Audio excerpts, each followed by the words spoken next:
Ladies and gentlemen, welcome to MythVision. I have a treat. We're going to dive into someone's personal life.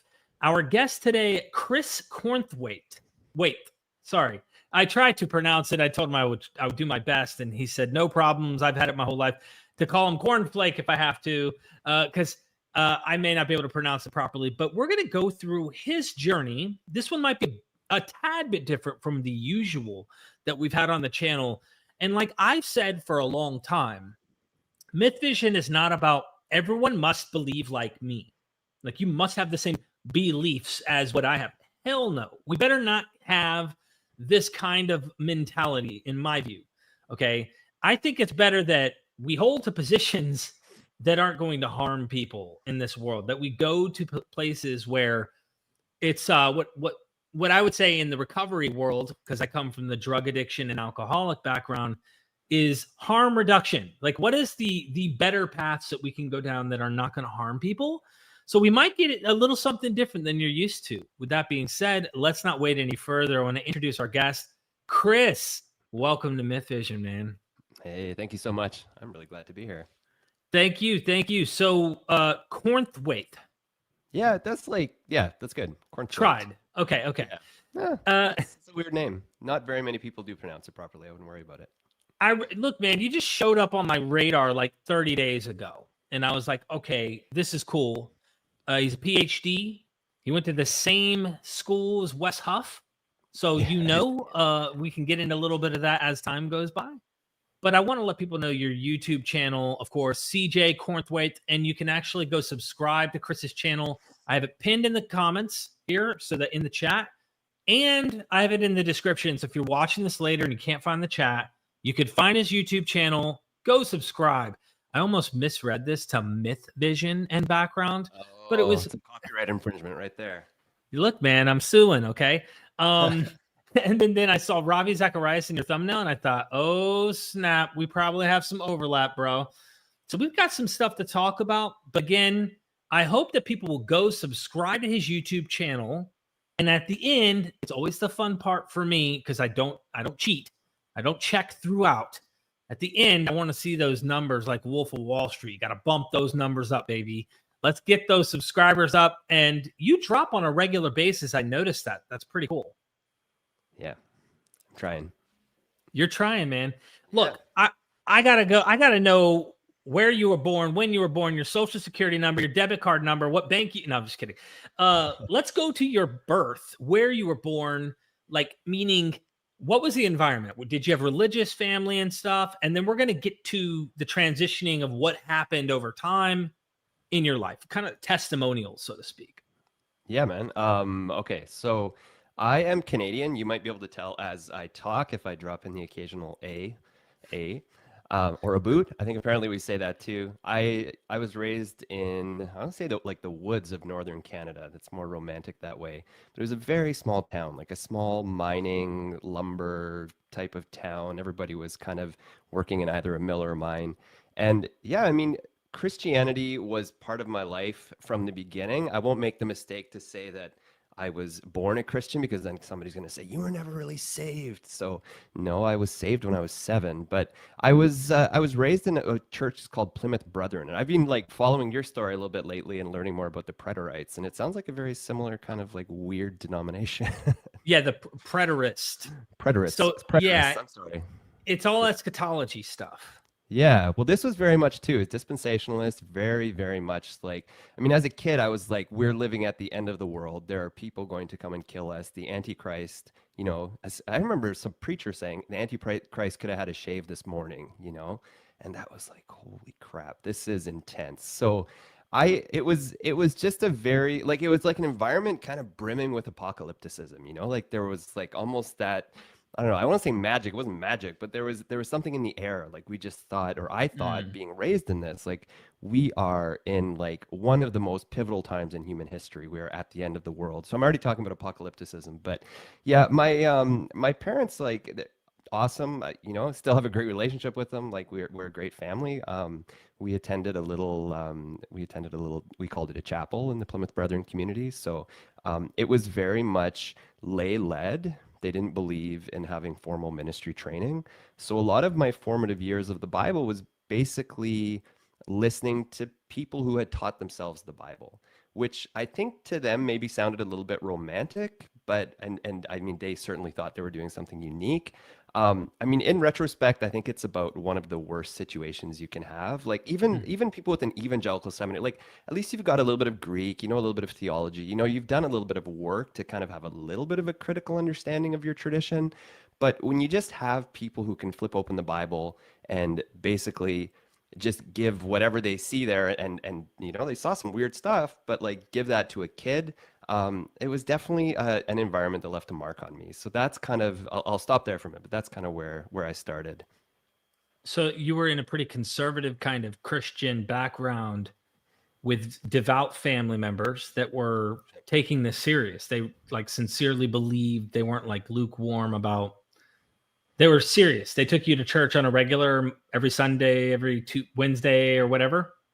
Yeah, man, it was like 4 hours on Sunday and an hour on Tuesday and a couple other days of the week thrown in there. It was like we were at the church every time the doors opened, basically.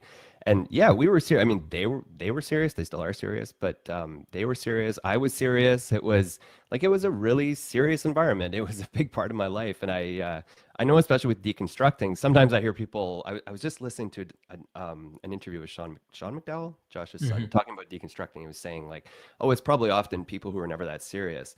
I actually found like I think the people who are hurt the most by deconstruction are often the people who did take it the most seriously, that like poured their life into it, and then you know came to a difficult position, which we'll talk about later. So yeah, we were all in. Like we were sold out for Jesus. We were waiting for the rapture. We were reading the King James. We were doing all of this stuff.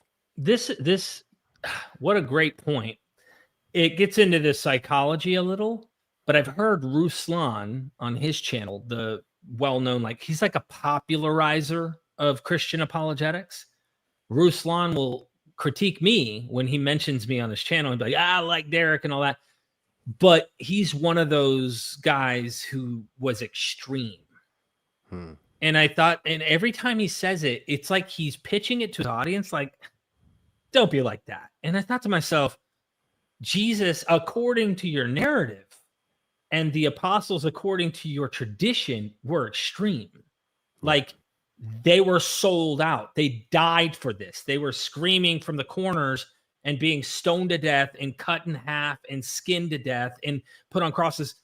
But you're right. You're right. I'm a weirdo for being extreme about this religion that I was taking so serious that I was trying to understand. I really just wanted to have the answer, but I get it. Let me, interview the next hip hop artist and next, Hollywood star and talk about pop Christianity. Like that was not my thing. Forsake the world. Screw all that. I was focused on getting ready for the Lord to come back and really taking this stuff serious. And I think you're right. There's a trauma that happens to ourselves through our own experiences when we take it that serious and then discover, oh my gosh, everything I thought I believed and knew, not maybe everything, but as far as the whole worldview is constructed, that bubble pops. It's like the movie Bubble Boy. And we'll get to that, I'm sure. So, okay. Yeah. Religious, conservative. You're a believer, I'm sure. At some point you get baptized, you start taking this stuff a little serious. What would you say is the earliest years when you realize, like, I'm on fire for Jesus, like I'm taking this thing for real, for real? Is there levels to it? Fill us in. Well, I remember having a very clear profession of salvation when I was 7, and that we had an evangelist come to our church and sort of, deliver that typical like evangelist message. So, I prayed the prayer and I had a very, very real experience. Like most kids, it was an experience that I later questioned because I was raised in an environment with so much questioning. Like, did it actually happen? Did you actually get saved? So I certainly had experiences later where I would, kind of re-question or recommit or whatever. But yeah, I mean, that was real. And then I was, just as you were saying that, I was thinking about, remember what the popular culture was like in the 90s. And there was a combination of like the Left Behind stuff. So there's like all the end time stuff from that. There was like a martyr obsession culture with DC Talk and Jesus Freaks. I don't know if anybody remembers that kind of stuff. Like there was just so many different parts of it that was a mass funded popular culture movement, not just in my denomination, like across evangelicalism, kind of wide scale. And it was to basically convince kids to take this ridiculously seriously, you know? So I think, not to say like I took it seriously because of my personality too, but I certainly, if I could say I drank the Kool-Aid, like I definitely was all in. So I mean, in high school, I wore the WWJD bracelets and I tried to preach to people. And I eventually, I'm a musician, was and still am. So I played in Christian punk bands, Christian metal bands, and we would get up and basically like do the little, like some kind of a gospel message on the front of it. Like it was everything I did, I thought was to win souls for Christ. Like that was essentially where I came from. And I was very, very serious about that. If I can emphasize that enough, because I'll still get, like when I make videos, I still get people in the comments be like, you weren't a Christian. You were never a real Christian. Like I can't make you, like, there's no answer that I can give that's going to let you, break down that cognitive dissonance to see that, yes, I was very much a real Christian. Right. Still decide anyway. But yeah, so that's a little bit about my teen years. It's funny because there will be some who will say you're really still a Christian. I actually get it all the time where they're like, Derek, I hear you. I see your heart. I know that you're still changed by God's Spirit and you don't realize it, but you'll come back. And then I have some who are like, you were never one of us. So pissed off, like finding a way to dismiss all of my experience or everything I'm saying. So you have the once saved, always saved, and Derek, you're still saved kind. But don't worry, you'll return. You'll realize. And then you have the others who are like, dude, you thought you were. And I get it, especially if that's all you've known. Like if I ever converted to something in the future, I would remember the psychology of this and be like, okay, hold on. The way I now rationalize those experiences, I would use science and other things of psychology to explain them, which would mean they'd go, hold on, I thought you had a relationship with Jesus or a relationship with God. Yeah. How could you have known Jesus? This is their mindset. How could you have known him, but then walk away and then act like you don't know him anymore? And it's like, actually, I know you won't accept this, but I realized it was me all along. So the relationship I was catering was me within my mind saying prayers, but I'm just talking in my head to God, to Jesus, but really it was me all along. So I haven't lost that relationship. It was just me the whole time. I just renamed the voice in my head. Bingo. It's so obvious what was going on to me now. So, that makes me think. Oh, sorry. Go ahead. No, please. Well, I was kind of two things come from that. Like the one is, I think if you're going to leave, you have to recognize, and I remember this from being in the movement, that you, as somebody who's left, you become part of the way that the movement builds its psychology and its boundaries, so that the movement is actually going to use you as a scapegoat. I was making a video about this a couple weeks ago because I was thinking about, like, nobody's ever going to get why you left. They're never going to be like, yeah, we get it. It makes sense. Like, no, you're a sinner. You wanted to sin. You were prideful. Fill in the blanks. But you, unfortunately, for the movement to kind of continue and put up the walls, they need to use you when you're leaving. So that was the one thing, and then I just forgot the other thing. So you go ahead. Go ahead. So how old are you? Like you're going through the doubts, you're resaving yourself, re-getting baptized, like I've done that several times in my life where I like stumbled and fell with girls. Oh, I'm going to bonfires, drinking beer, shouldn't do that. Let me get back. Like everything in life made me question when I wasn't doing everything according to my best knowledge of scripture. Like, did I fall off? Am I really, let me recommit. Let me just make sure.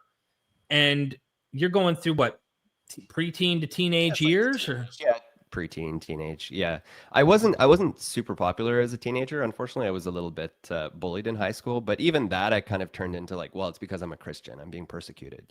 So there was even that. Like there was always a way to spiritualize what I was going through. But yeah, that was like, I mean, that was pretty much right through my teenage years. That was my experience. And then, like I said, all along playing in what became a metal band and trying to tour, trying to get it going, but all the while so it could be a ministry. Okay, and you're serious in your teens. You're serious. I never stopped being serious. When would you say? I mean, maybe it's not a single day, but like, how? Huh? I never stopped being serious until about I was probably around 30 when I really started my deconstruction. So I was like, I became a youth pastor too. So there's that we can talk about too. But yeah, I never stopped being serious. Okay, and your Plymouth Brethren, Yeah. did you always stay Plymouth Brethren? Did you ever have little kinks in your armor going, why are there so many different flavors of Christianity? Did you ever have that kind of, well, Yeah, that's a great question. I did. So I eventually, when I went to university, I kind of was hanging out in the Plymouth Brethren Church for a while. It's a lot to take. Like it's a little extreme, and they have like women aren't allowed to speak. They have to wear head coverings. Lay preachers, like I said, like so that denomination itself is pretty extreme. So I ended up going to a Pentecostal church for a while when I was in university, which was a good little challenge to somebody raising I would like try to raise my hands awkwardly and feel really stupid because I was like, if you're not raised to do it, it's really bizarre. Yeah, and waiting for tongues, like standing there being like, okay, Lord, come on, I'm going to speak in tongues, and that never happened either. So it's maybe I wasn't really saved, but anyway, yeah. So I hung out in a Pentecostal church for a while. I've gone to a lot. Like I was open to pretty much any denomination that fit within an umbrella that I would now consider evangelical. So I wasn't too fussed about like the specific beliefs of an individual denomination, as long as they were preaching that, the Bible was the word of God and that you had to be saved and have a relationship with God. So, I mean, later on, I went to Pentecostal church for a while, and then I was actually a youth pastor in a Baptist church. So I've kind of made my way through a few denominations, and then I went to an Anglican seminary, which may have been a mistake, but we can talk about that. okay. So reason I try to have these conversations is chronologically. I try to walk people with hand by hand, like what your experiences are. And so clearly you're in a very conservative household, a Christian conservative household, who is raised on Bible. And you're going through your teenage years, you're doing everything to win souls. Your mission. The second coming is something always on the cusp. We're always waiting for the return of our Lord and the redemption of all things and the final judgment and resurrection, the whole nine. You are playing in bands. You are obviously preaching the gospel throughout your teenage years. You become a youth pastor around when? I think I was 19 or 20. Like I was pretty young, but I had done a ton of like camp ministry, and I was doing counseling, lifeguarding, and music at camp too.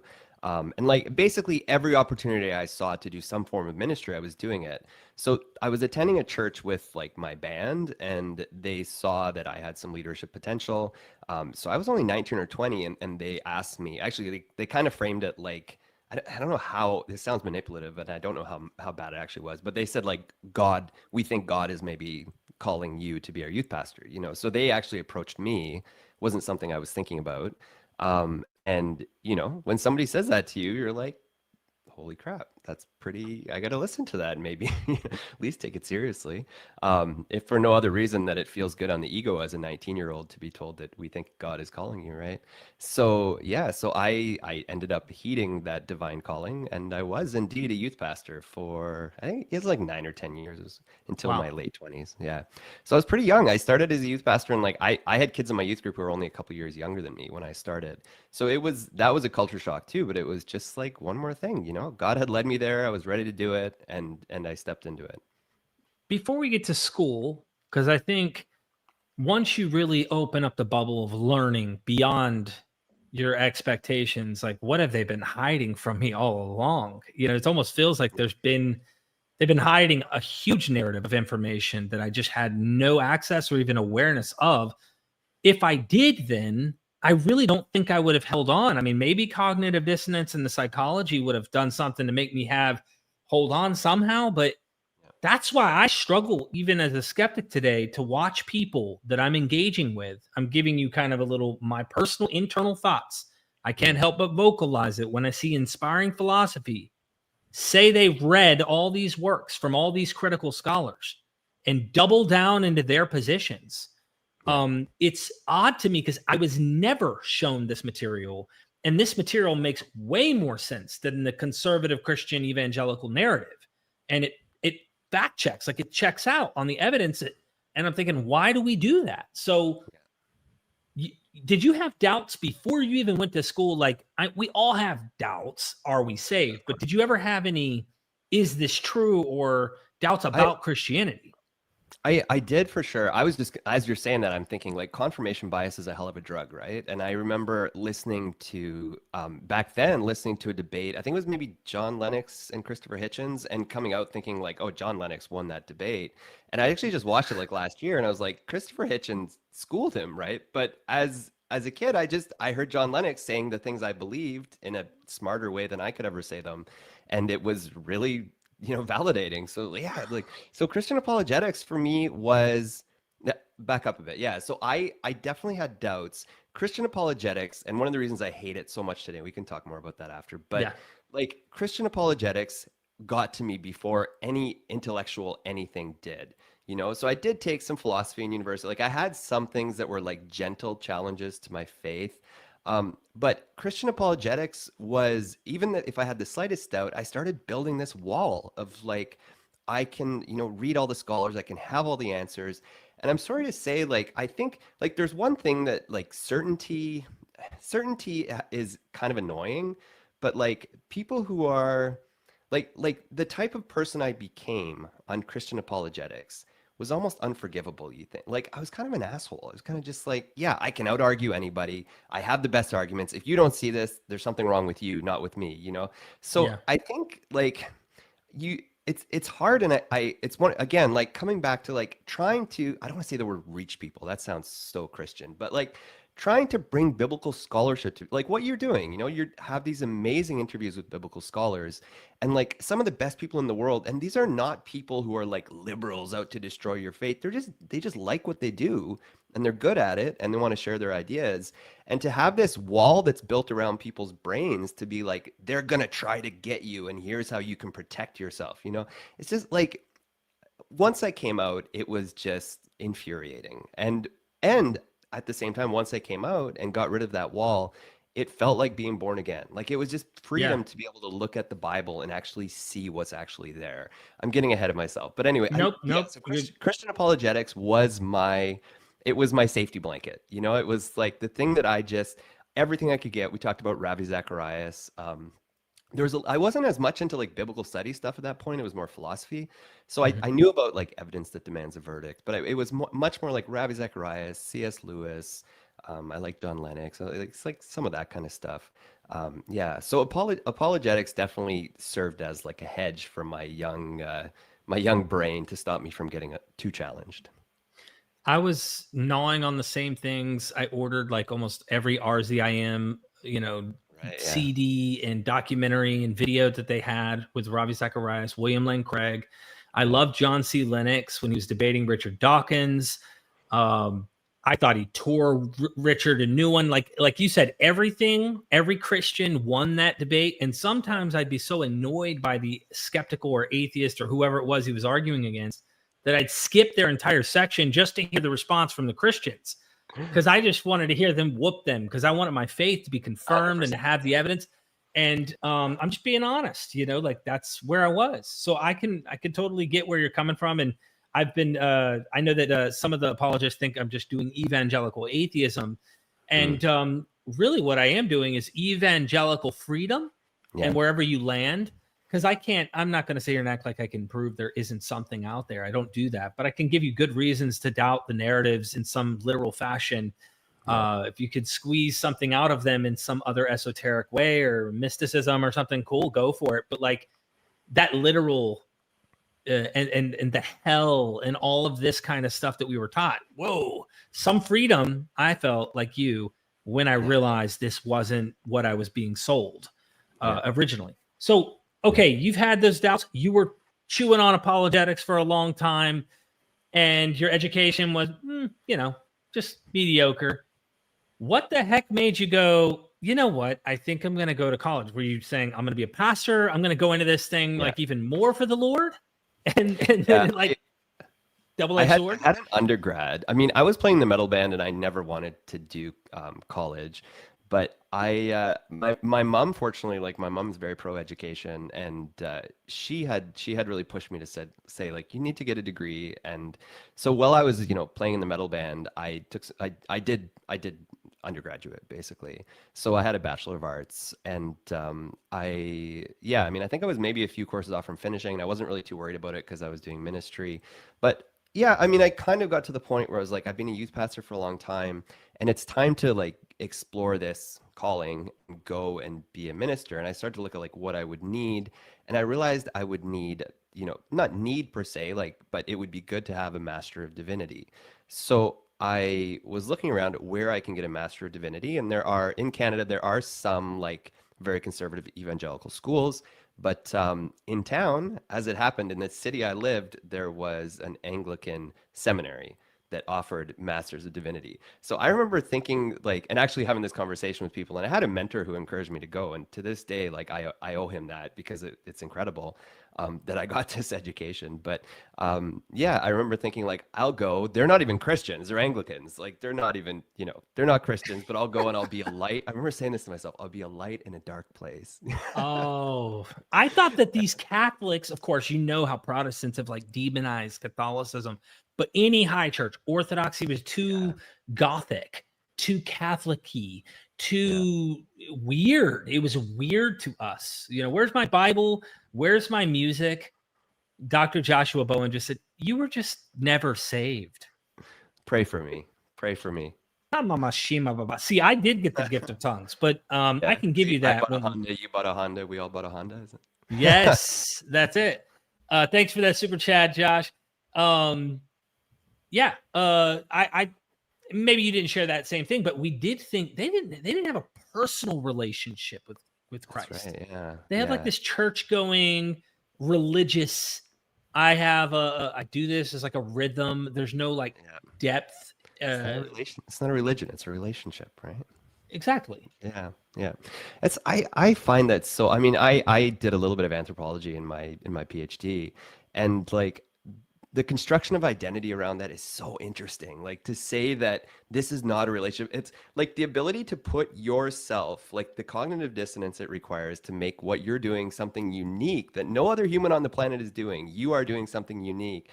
And then to encode that in a type of language that we use, that's like insider language. And it's also, that's one of the reasons people don't think I ever was a Christian, because I refuse to use insider language. I'm not going to come and start talking to people now and say, like, oh, the Lord told me that it was, like using that kind of, or the prayers, like, Lord, we just want to come before you right now. We just want to pray, Lord, that I don't talk like that anymore. So it's not that I was never saved. I just don't talk like I used to when I was an evangelical. Anyway, sorry, sidebar. I get it. No. Yeah. So the anthropologist in me loves it. It's so interesting. I love it. I love hearing it. Tell us about what happened. I guess what we're asking for is the juicy bits now that we're getting into it. You're at school, you're hearing things, you're seeing things, you're probably fighting things in your mind.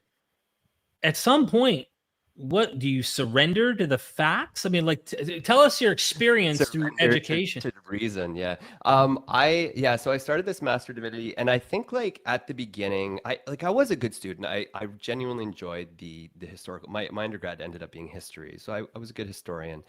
And I kind of approached the Master of Divinity saying like, I'm not going to do any of the Anglican. By the way, if anybody doesn't know, Anglican and Episcopalian are the same thing. So I was like, I'm not going to do the Episcopalian bullshit of like all these kind of like ministry courses they had. I'm going to do learn Greek. So as many Greek courses I can take, as many Hebrew courses I can take. I did a lot of like systematic theology. I did a lot of New Testament. I did like old, Hebrew Bible too. Like I did basically every course that struck me as being like quote unquote real, as like I'm either studying history or I'm studying philosophy. I'm studying ideas. I'm not going to study the like touchy-feely ministry crap that the Anglicans want me to study. So that ended up ironically probably leading to a quicker demise than anything else, because I was reading the Bible in Greek and Hebrew, and getting a really, like, even to this day, like at that little seminary I was at, there are some fantastic scholars there, and doing like it started with intro courses, but even just that was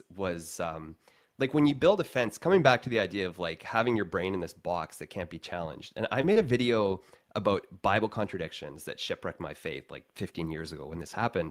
And people are like, why would that even bother you? Like, why does it matter that Judas, there are two different Judas stories? Like, if you believe something with all your heart and you build your life on that the Bible is the infallible, inerrant word of God, then yes, it does friggin' matter if there's a contradiction in the Judas story and that there are two Yeah. different, that he died in two different ways, or did he give the money back, or did he not give it back? Like, so when you start reading biblical contradictions, I mean, now I don't care. Now I love them as, as somebody who's trained to study the Bible. It's so interesting because you learn more from the contradictions.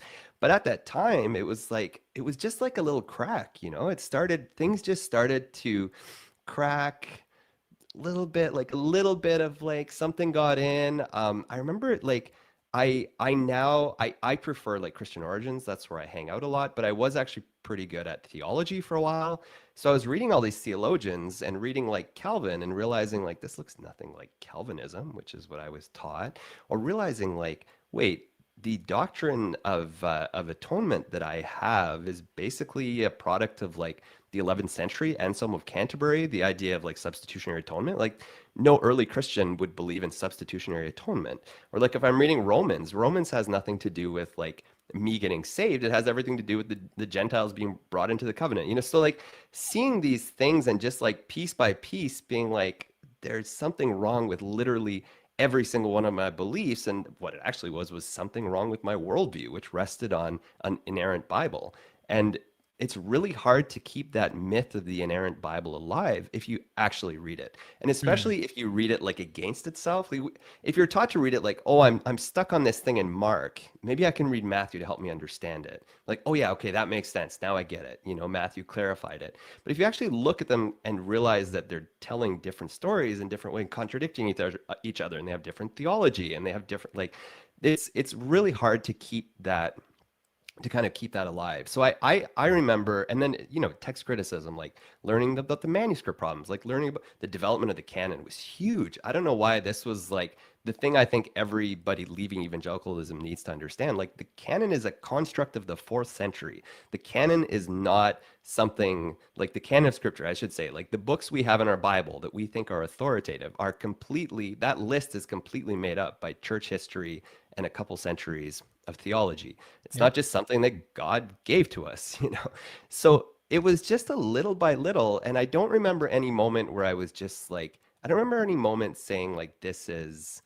like a deconversion moment. I don't remember like a big, I don't think of like the anti-salvation, Oh, it took me like even, but I'm with you. Like I didn't just go from fundamentalist and then just, oh, I'm a skeptic and don't believe. Like there's a transition experience that you go through where you're unraveling over time and renegotiating with the text in a way that is comfortable. I mean, you're not going to shatter your entire existence because you no longer can accept anything. I get what you're saying though, and there's so much more fun. I would consider you and I now champions of the Bible.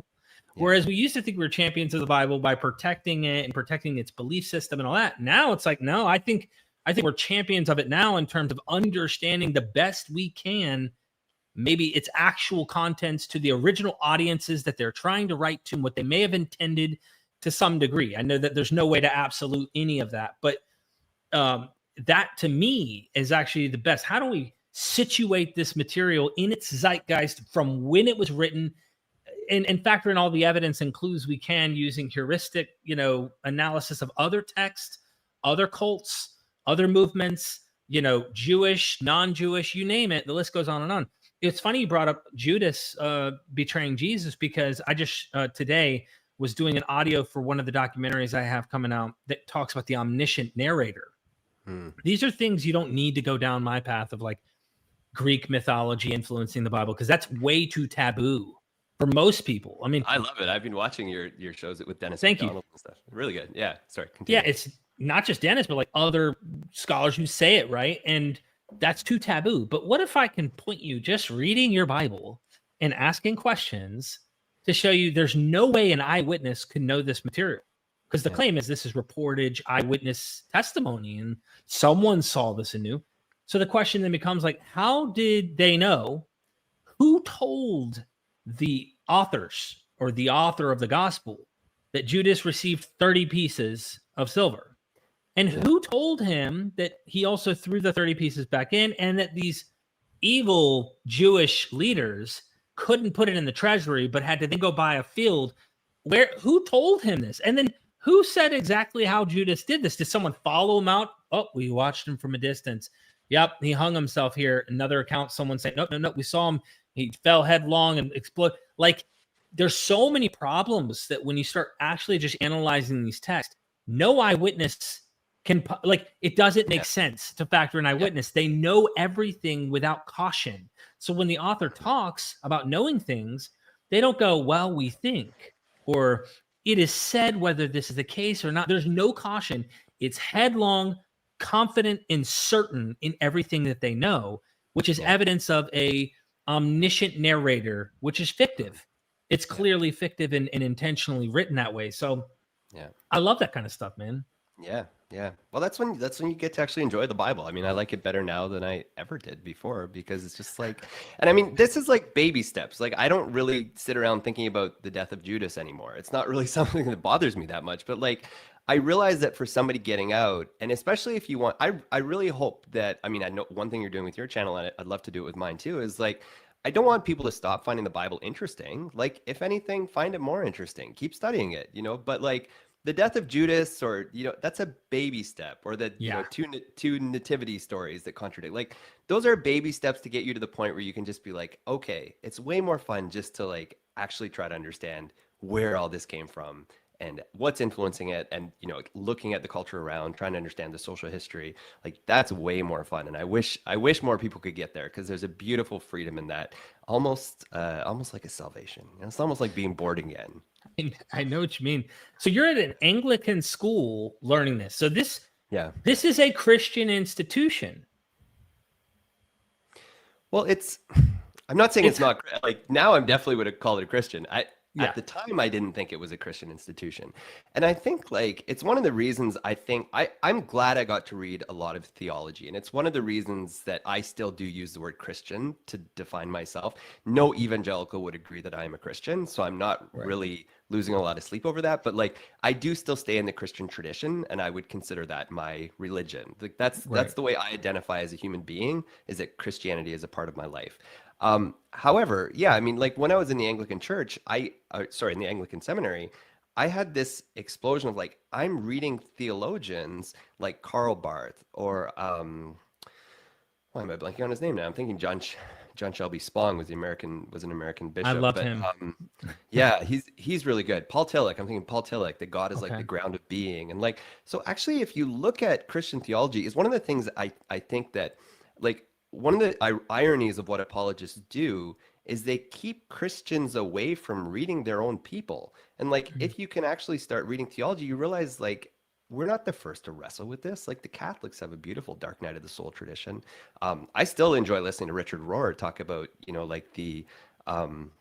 like the sort of mystical elements of Christianity. I don't know if you've ever heard it. He's great. He's worth a listen. But the point being is that, like, there was always more to the tradition than what I was given. Like, there was always, like, it was Protestant Bible scholars that invented text criticism and invented, myth criticism and like all the elements of historical criticism.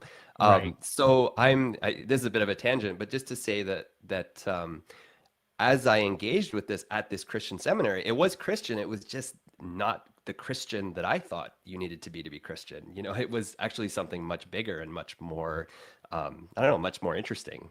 So it wasn't Christian. Got it. It was Christian, but it wasn't Christian. But it is Christian. But it's not. But it is. But it's I get it. And it turned out, instead of being like, I went to be the light in the dark place, and then I don't know if it was like the light shone in the darkness, but the darkness could not put it out. But in this case, maybe it did put it out. I don't know. I don't know exactly, but something happened there. So over time, I came headlong up against this very deconstruction-y type of moment experience. Why did you go to college? What was your goal? For undergrad, you mean? Yeah, when you went to this Anglican. Oh, then for the MDiv, the master's degree, I wanted to be a minister, for sure. Pastor, minister. Got it. I don't use that word. Pastor. I wanted to be a pastor. Yeah, I mean, I thought it was like my lifelong calling, and it's one of the reasons why when we talk about deconversion, I mean, it's not something I ever chose for myself. And it's interesting. A lot of people that I know around me. One of the reasons I wanted to start this channel is like, I'm looking around and seeing so many people deconstructing, and a lot of them are women. And they have a very different deconstruction journey than I had. Like I was like as a male in this tradition, you get a lot of attention, you get a lot of celebrity status, you get people telling you God has called you to, so there are I think there are actually very gendered like elements to deconstruction too, which is like another interesting thing. But Hmm. yeah, I mean, I wanted to be a minister, so I never anticipated getting to a point in seminary where I would lose my calling, I would lose my livelihood, I would lose my community. It Yeah. certainly wasn't something I chose because I wanted to go and sin. It was a very difficult place to come to. And it was hard for a lot of years. So how many years did you go to this Anglican MDiv program? Yeah, so the MDiv was 3 years. I had kind of compressed it a bit. I had taken a lot of courses, and there's a lot of language courses, and I just loved doing all the languages. So it ended up compressing a bit. And in my second year, I think I got permission to do a second master's degree, which was a Master of Arts in theology. So I did another master's degree after kind of tacked on the end. So I was there 4 years all told, and I came out with an MDiv and a Master of Arts in theology. So I did a master's thesis on Philo and Four Maccabees. So Philo is Jewish philosopher, very Hellenistic Jewish philosopher in Alexandria. Four Maccabees, equally fascinating Hellenistic Jewish text about seven brothers who die for their faith. So I had done some stuff on like Hellenism, Judaism. I was getting into philosophy. I was getting into history.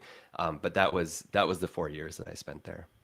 And would you say it was during those 4 years that you ended up like completely ignoring apologetics at this point and realizing by the fourth year, you're already realizing like, that's not, I can't drink from that stream anymore. It's useless at this point for what I'm actually doing. I think I realized I was just like I was telling you before we came on the stream that I was accepted at one point to go to the Ravi Zacharias School of Apologetics at Oxford. I think that was maybe in my second year of my MDiv. And so I got accepted and then realized that it was a bit of a bait and switch because you got in and then they expected you to not only pay £17,000 to Oxford, but you also had to pay £17,000 to the Ravi Zacharias School of, to have you. So it was a bit of a trick. So at that point, I realized I can't afford to do this. So I just stayed where I was and kept doing my MDiv, which was for the best. But I think it was just realizing the people I was around were really smart. Like my Hebrew Bible professor was like doing like Akkadian and like pulling in all of these other like languages and showing me that like ancient Near Eastern cultures that led to the construction of the Hebrew Bible. And I was learning like the documentary hypothesis or learning like Wow. doing New Testament textures, like all of these things, working with like incredible scholars and being like, these people are friggin' smart. And none of them, by the way, really struck me as having an axe to grind. Like there wasn't anybody who was like, I'm gonna break your faith. Like Yeah. these are actually just really good scholars at a seminary training people for ministry. Yeah, so I mean it was the kind of thing, and when we were talking about a subject for this live stream, that was the idea, is like be careful reading the Bible. It's just like really good scholarship made me see that apologetics is just bullshit. It's just the stuff that the walls that I put up were basically created by people who didn't have the same intellectual capacity or weren't willing to have the same intellectual capacity as the new mentors that I was forming, as the scholars that I was looking to. I'm like, these are the real people. These are the real deal. And they actually follow the evidence where it leads. And there was something about, as I studied, and I did love history, realizing that like there needs to be freedom here. There needs to be actually like looking at the evidence, not just seeing what I want to see, but seeing what is screaming out at me from the pages of the Bible text. So it was I think that's kind of what happened. I just sort of realized that apologetics over time, I just intuitively realized that this is just kind of bankrupt, and if I actually want to have the intellectual capacity to engage with this, I actually need to go and look at other people and have other heroes, have new heroes. Wow. Yeah. You went to get your PhD, correct? Yep. Yeah. I Was did this PhD after that you went to go get your PhD? Tell me a little bit about that. Yeah, so I was finishing up my master's degree. This is where like the Anglican tradition, the Anglican Church was really important for me, actually doing that next step, because I was deconstructing. I was just like I was kind of in chaos, and I think like it took years. I think anybody who's just starting deconstructing, it takes years to get through it sometimes. But there was a really cool chaplain at the Anglican chaplain at the seminary, had been a former kind of fundamentalist too, and was now an Anglican. And I remember after I defended my master's thesis, I went to see him, and he said to me, God has given you, God has given you a great brain, and you should go and use it. You should go and do a PhD because that's like what you should be doing, And I know, like, it sounds just really ego driven. It's probably just like it scratched my, it scratched my ego. Yeah, I'm smart, but it Yeah. was actually there was something like really deep about it. That it was the first time that whatever I was feeling, whatever chaos I was feeling, I had never thought of my intellect as a gift from God. It was always something that was like, you're going to come up against something and then you're going to turn your brain off because you need to, like, did you ever, I don't know if it's apologetics, like, have you ever had a question that you went to somebody and they're like, some things we just need to take on faith, at some point we just need to, like, just trust, And that's kind of what it was. It was always like your brain can take you so far, but then after that, it's got to be faith, faith Hmm. seeking understanding. And what that did at that time, and I mean, I became a lot more atheistic, agnostic after that. But even at that time in that chaos, I was like, okay, maybe there could be something in this. Maybe there's something divine in this. Maybe this is its own kind of calling. So Right, right, right. I'd applied to a bunch of places to do my PhD, and I ended up going to the University of Toronto, which is wasn't actually too far from where I lived at the time. So I did have to move cities, which was also great because I stopped being a youth pastor. I moved to a new city. I enrolled in a religious studies department. And at the time, I didn't even know the difference between theology and religious studies. Turns out there's a huge difference because one, you study religion as like a secular anthropological, humanistic discipline. And Yep. the other theology you study, basically from a theological perspective, not always for like, there are good scholars studying theology. I'm not Right. trying to There's like say that. secular forms of studying theology in a way. Yes. And Yeah, you started doing that in the Anglican church, I feel, more so than what you would have ever done in anything else. exactly. Yeah, I get Yeah. what you mean. Like if you go to Yale Divinity School, you're getting a damn good education. Like I'm not trying to say like, oh, that's just theology, but when you like in a religious studies discipline, I was reading sociology of religion. I was reading anthropology of religion. I was studying more world religions, So I was doing this kind of work. I ended up doing like a side specialization, I guess, in diaspora theory because I wanted to study the idea of like Christianity spread through diasporas, ostensibly. What other religions in antiquity spread through diasporas? So this was the research question I brought with me.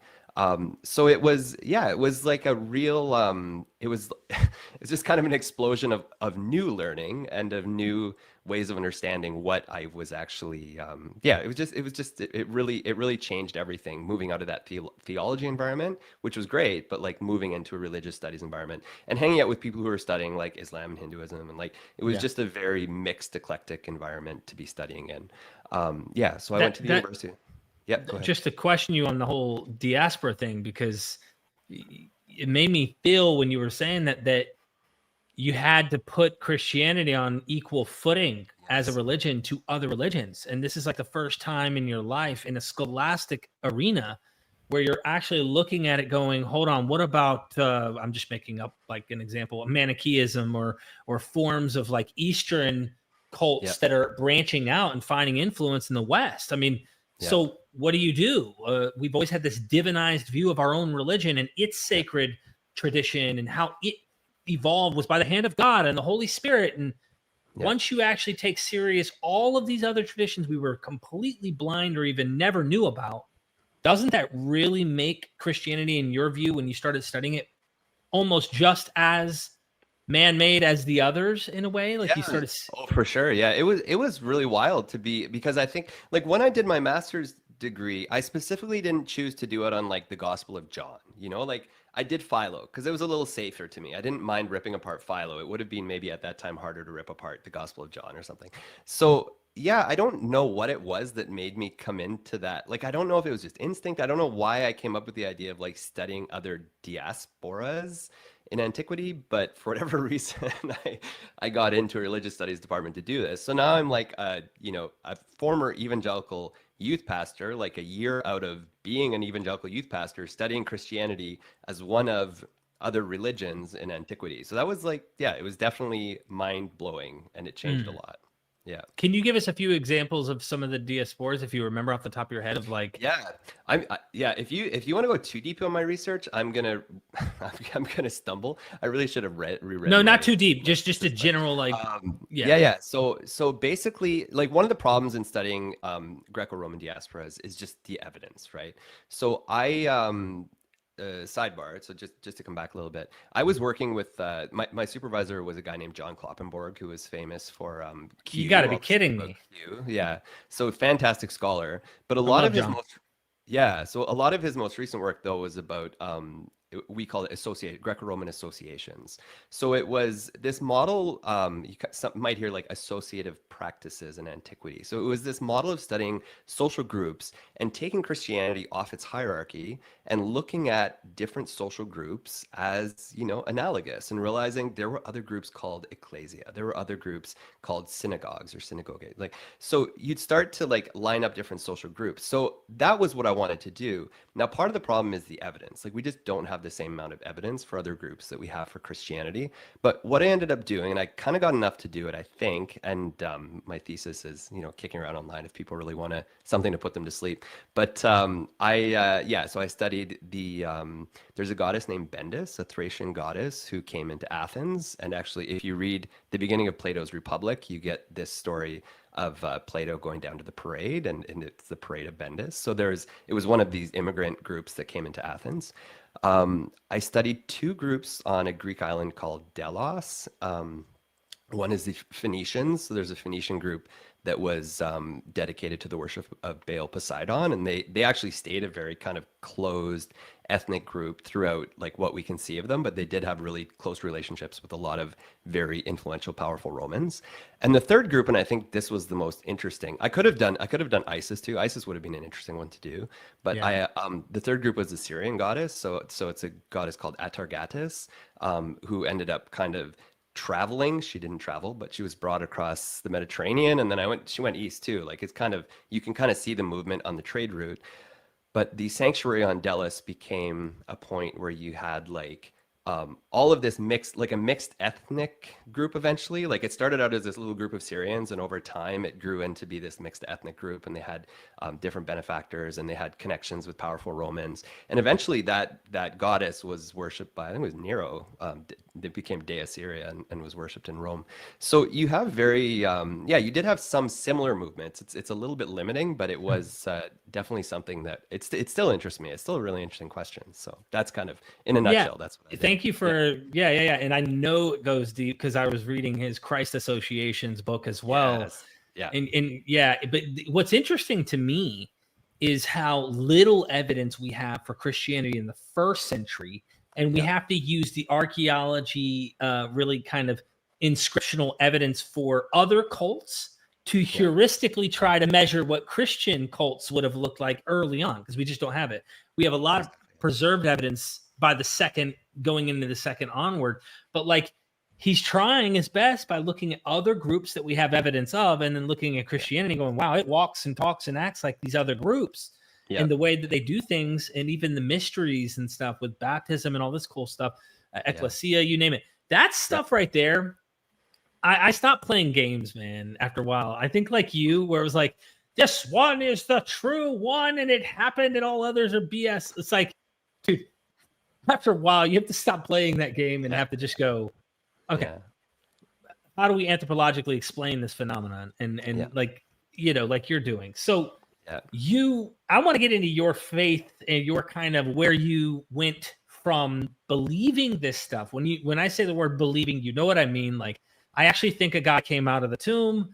I actually think, he is God in the flesh, whatever, anything you want to add, born a divine birth, all this stuff, to where you are right now. If you don't mind getting personal with this, how would you define where you're at right now? Because you use the label of, I identify as Christian culturally speaking. I know many atheists who say, I'm a cultural Christian. I mean, I was raised in a Christian household. We pretty much have a cultural kind of environment and culture, a Christian, kind of environment and culture. How would you define what your beliefs are today? Well, Derek, I'd like to take a minute to share with you about Jesus and what he means. Hallelujah. Hallelujah. I mean, I studied religion. I went to a religious studies department. And one of the things that gave me was a tremendous respect for religion. But it also helped me see religion as a human activity. And it might even be, some would argue, it might even be an essential part of being human, that the things like religion is just something we do.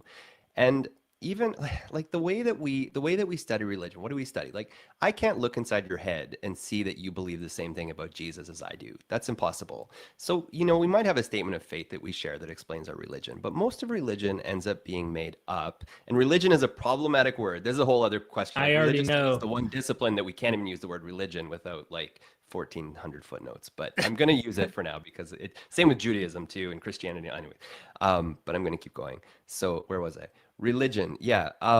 When we study religion, what we study rituals, we study like social groups, we study identity, how people form identity. We study maybe language, you study gender, maybe you study like, so the components that make up religion are much more complicated than just the belief or disbelief in a deity, especially the belief or disbelief in a monotheistic deity.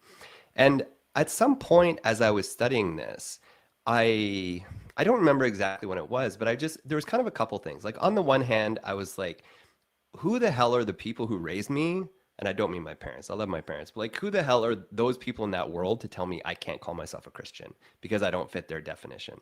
Because Right. fundamentally, when I walk into a church sometimes, and not so much like a modern evangelical church, but when I like, I've lived all over the world. I've been really lucky to live in different places. And when I walk into a big cathedral, I feel something. And maybe it's just, maybe it's just my brain and chemicals in my brain. Maybe it's actually because I'm connected to something deeper. I think actually the thing I feel the most is like a connection to history, a connection to being human. So the way that I now identify as a Christian is just that like that's my language for what it means for me to be like the type of human that I want to be. It connects me to my past. It is very humanistic, but I'm also like, I'm open to the possibility of divine things. Like when you look at humans, you realize like all around the world we experience these phenomena. Like how many religions have glossolalia, speaking in tongues? How many Right. religions around the world come together and think they've seen a vision or a resurrected person, whatever. So you Yeah. have these are just human things. And at some point I just came to a place where I was like, I'm willing to accept that there's a part of me that enjoys this and that I'm willing to kind of stay in. And as long as I have a tradition that is open, and I'm going to use the word inclusive, I think, but like a tradition that lets me just be myself and like Yeah. not have to, bow to all the ideological ideas, but just let me be like, I'm here to experience this and that's enough. So that's kind of why I identify as a Christian. It doesn't make anybody happy. It makes me happy though, so that's what matters. Right. So Right. Right. it's yeah. So I mean, it's complicated, but I think even like this is a whole other discussion. We don't need to go here, but like even the binary of like theist atheist is a very like Western idea of understanding belief. It's Yeah. very much problematic. So, and I mean, it works for the internet, but like on a personal level, like I still love Christmas. What do I do with that? That's a part of my Christian identity, whether I like it or I not, like you know? Christmas too. So Yeah. there you go. I You mean, are, we celebrate it every year. We get the tree. We do the whole thing with the lights. We even would pretend we do the Santa Claus too. We've done that. yeah, Now my kid's getting too old. My youngest is too old now. I think he knows better, but it's just the past year or two that we started wondering if he really still believes in Santa. I like what you said there because I like didn't know anything about Greco-Roman religion, cults, myths, any of that.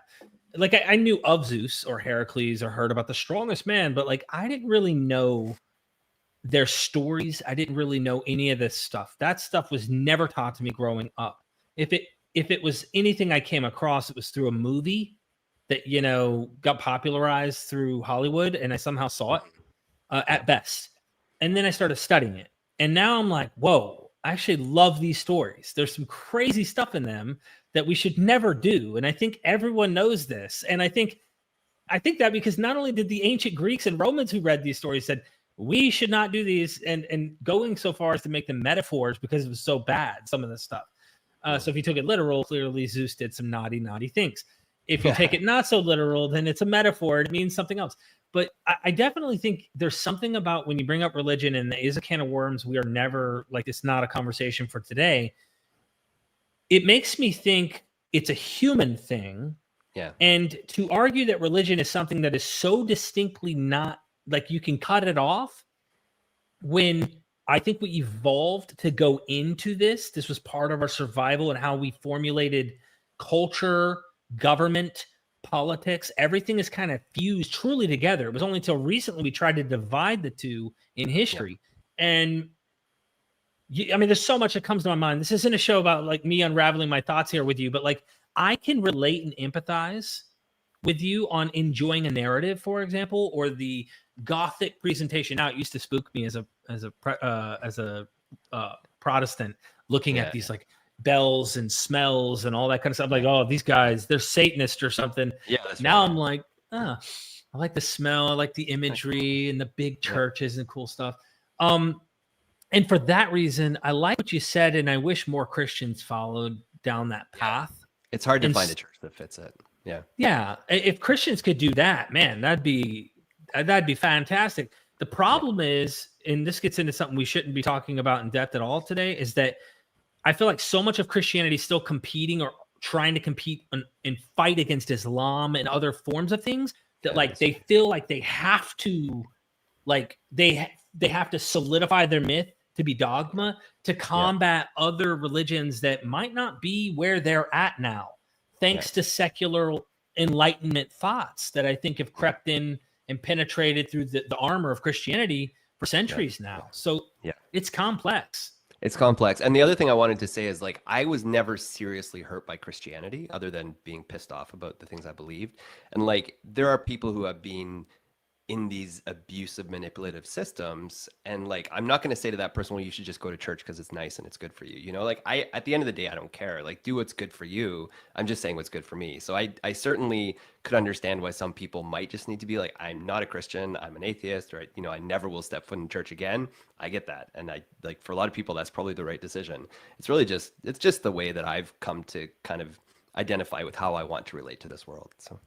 Well, Dallas Allison Jr., a couple of years ago, I flew out to his house, and what a wonderful man. Invited me in, didn't know me. It was an awkward first time. Here I am in his house, and like there's a house that Princeton Theological Seminary like has a special house that they own that they let him live in. I think it's something like that. I'm probably butchering this, but when I sat there with him, here I am, this new chip on my shoulder, kind of trying to be scholarly, but also I'm like fighting against, in a way, like Christianity in some way, right? And I'm talking to him and he gets me caught off guard because I'm like, so you just said that the birth is a legend, and you just said that didn't happen, and you just said that this, and you just said this, and like everything that I'm now saying pretty much is a critical thinker about Christianity.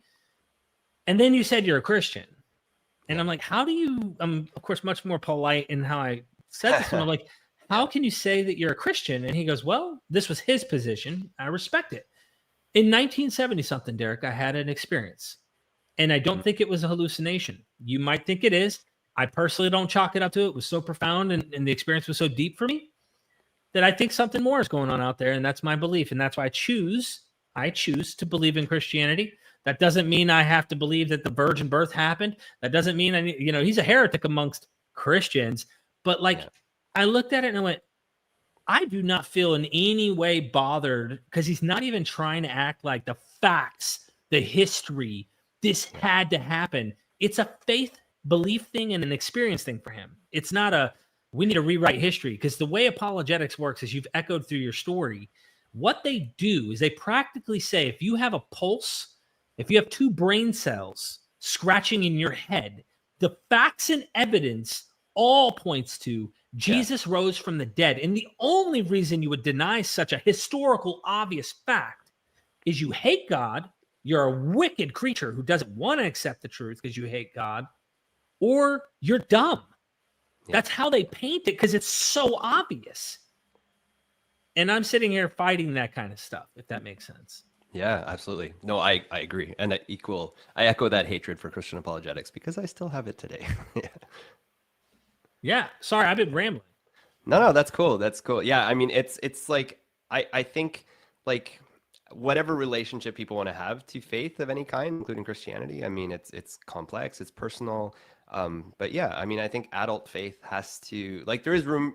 A lot of the reason I came to believe, like, or to believe's not even the right word for what I have. But like, a lot of the reason I came to think like this was just experiencing just like that. Like, Christians like Dale Allison, who are like, yeah, I can rip this apart and still just be like, I'm part of the tradition still, or I still, so it's, yeah, I mean, for me, that's kind of just the line I've decided to walk. Would you say Justin Sledge is another example with Esoterica? I don't know if you watched him. I actually just watched, you had a conversation with him last week, Yes. I think, right? And I was watching, I was like, holy shit, this is really good stuff. I got about halfway through it. And then I had to run. So sorry, what was the question though about? Yeah, no. You remind me of him. Now, he doesn't believe Yahweh actually is, like, he doesn't believe in Yahweh, Okay. but he is a religious Jew who practices, kosher and Sabbath and things like that. Yeah. But he does not believe these stories. He even goes so far as to say, like, yep, he's a genocidal maniac, storm god, warlord, this, that, and these texts. And I'm like, for me in my head, right? I'm like, then why would you, and it's much more complex. It's like the history of tradition and being part of something. John Dominic Crossan did the same damn thing to me on a couch in Florida when I was recording with him. And I was like, hold on, why would you believe this then? And he's like, oh, everybody has to have a tradition. And I gave a little pushback on it, but maybe I'll buckle at some point and realize that, hold on, can you ever escape tradition, or can we not invent new traditions based on the fabric of society we're in now that works based, I don't know. I want myths that don't demand literal beliefs, if that makes sense. I agree. You know what I mean? Yeah, I agree. Yeah, and I think like when we teach religious studies, what we teach is like, I remember I didn't teach this, but I was a TA for a course who was a really good professor who would teach Intro to Religious Studies. And the thing that he would do is he'd get the students to agree on a TV show. So they would watch The Big Bang Theory every week. And he would say, go and find things in the show that are religious based on like what we're learning. And they would come back and say like, oh, well, they all sit around a table. They all sit on the couch. Like that's religious, because it's a ritual that they all take part in.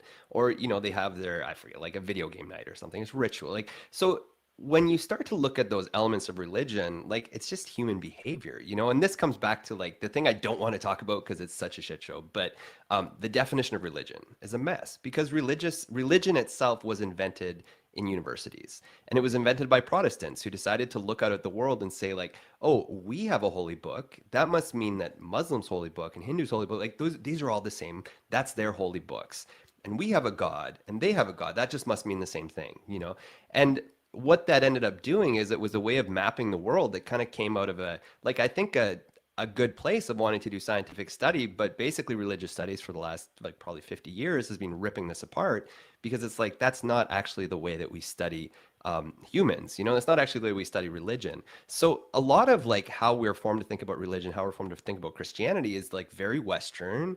It's very problematic from like an academic lens, but also like for you and I, as we've been talking about, like it's very jaded with this history of a toxic, manipulative, abusive institution that was able to sink its claws into us at a very young age and manipulate us and gaslight us. And I'm not going to swear too much. I'm sorry. I'm going to kind of keep it down. Kind of keep this PG, listen, but, you're only cool if you swear more. I'm just saying. If I swear more, I'm just kidding. I'm just kidding. Okay. Do whatever you want. Do whatever you want, man. No, it's fine. But anyways, just this institution that like basically you're stuck with this. I remember like even now we get people like, why are you talking about this? Like, do you think I chose this? I was raised, I was saved, I literally did this for 30 years, and then to now look at me with a PhD in Christian artisans and be like, why do you even care so much? Like, of course I care. I spent my life in it. So yeah, I think I'm getting off track here. But yeah, I mean, our reaction to what we perceive as religion is very culturally specific. And even I mean, you're in America, it's something totally different there because often that comes down to like which party you're going to vote for. It's not quite as much like that in Canada. So like this is all intertwined with how we think about and react to religion. And it's complicated. There's a lot of baggage there. So yeah, I'm going to stop there. Sorry, I'm kind of no, this is good. Rabbit trails, but I appreciate you going on the rabbit trail. So, how's life now? It's good. It's good compared to like looking back at like how you had to navigate the Bible and stuff. I had amazing. I almost want to use the word placebo, but it was like profound experience when I got born again the first time. That was like serious, consciously aware of remembering that kind of experience. When I started actually get out of this, I felt a different kind of freedom.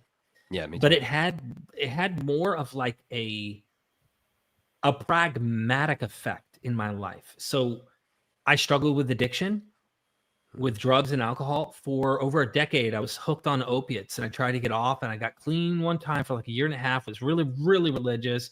Went to college. It was actually 2 years total. And I got my associate's degree at a fundamentalist college, and I was going to go and become a pastor as well.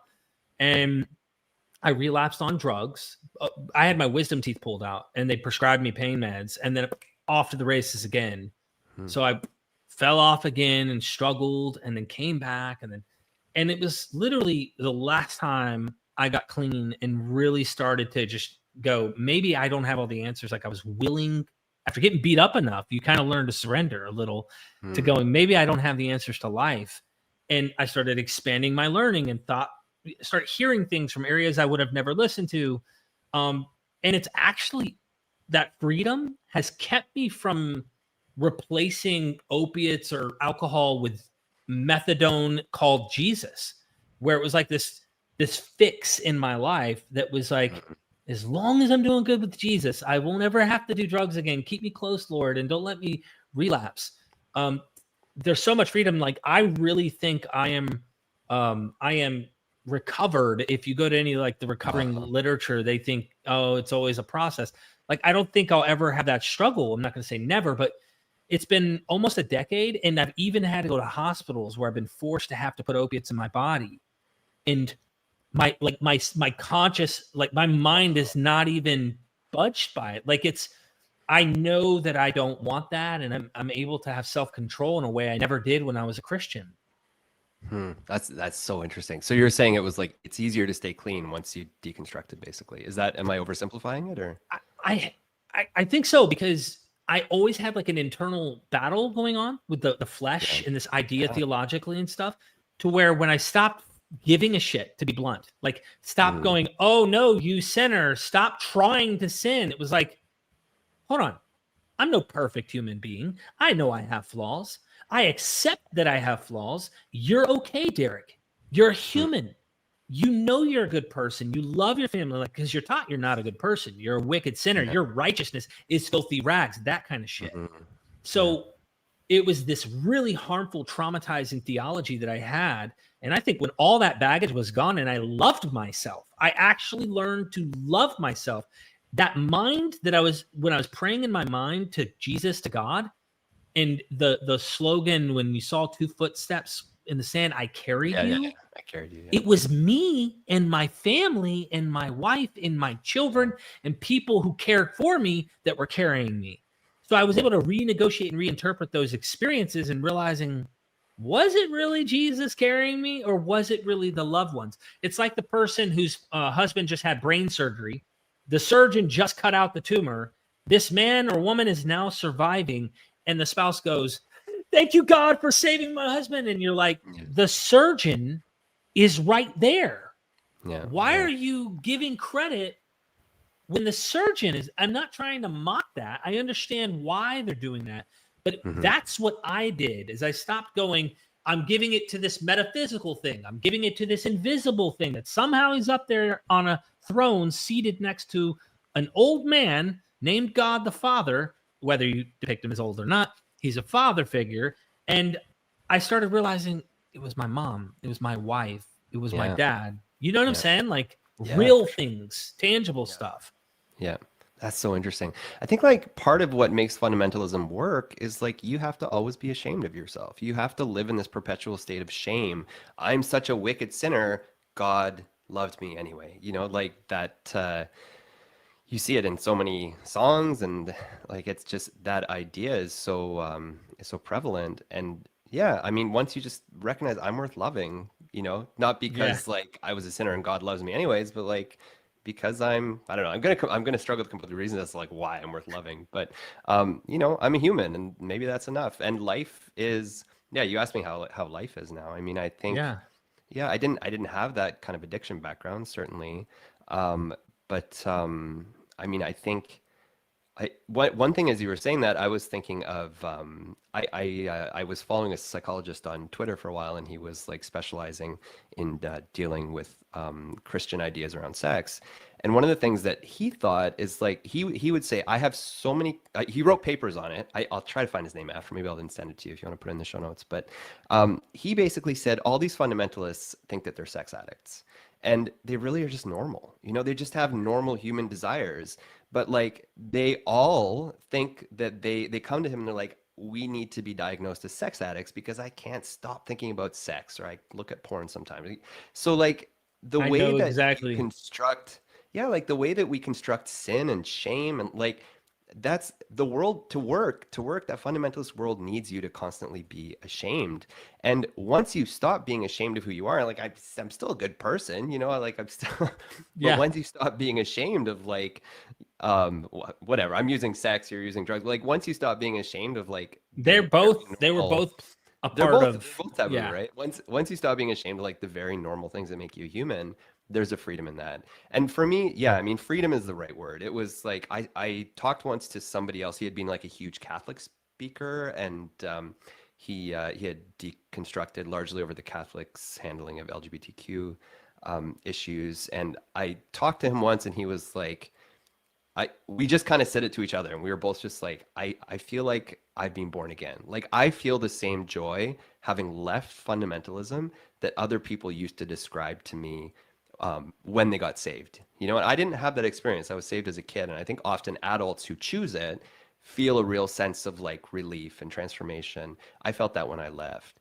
And that was, I mean, that to me, that was just like the thing that's carried through is like life is fantastic, not because I'm looking for some um not because I'm looking for some happily ever after in the clouds and like I'll just wait. I can't wait till this veil of tears is gone so I can live there. It's like being a human is beautiful. You know, I'm a dad too. I have kids too. I'm a husband. And like Yeah. all of these elements of human life are beautiful and they're worth cherishing and they're worth like enjoying in their own right. And like building relationships. One of the best things about leaving was like I stopped looking at non-Christians as like people I had to save. And I just started loving people. Like actually the way that I used to say like, oh, I love people, you know, I'll be nice to you in hopes that you'll convert. I actually just love people. And like all of these things make such a difference in your life when you're not going through the world thinking like, I'm an insider, I have the unique truth and everyone else is going to hell and I have to try to convert them, and putting that pressure on yourself too, to just being like, I'm a human, you're a human, I'm a dad, you're a dad, maybe like talking about one of my friends or something. It's like, Yeah. let's just be human together and go through this journey together.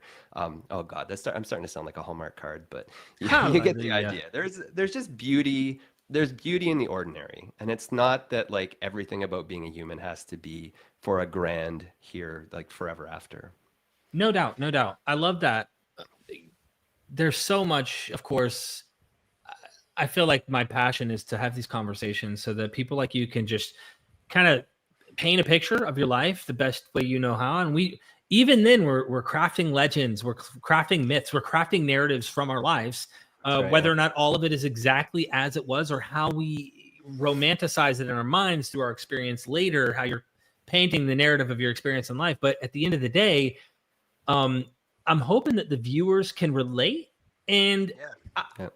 while I'm absolutely wanting to free people from fundamentalism, I also want people to realize sometimes when we deconvert, we still hold on to this concept of fundamentalism. We still have this form of opposites, and not a way in which we can let others kind of live and let live, let them fall into various spectrums. And I'm not speaking to all atheists, but sometimes it's like, if you don't think like me, if you're an atheist and you don't think like me, you're not part of my community. You must believe there is nothing in the sky, or that Yeah. there's no afterlife, or that there's no. While I am very skeptical of all those things and don't hold my breath thinking maybe there's something there. Like I just don't.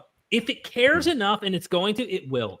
That's what I think. I kind of think it's got to have better. If it made everything right, just suppose there's something. I'm kind of in the same camp for the record. I mean, right. Which I atheist don't. Christian.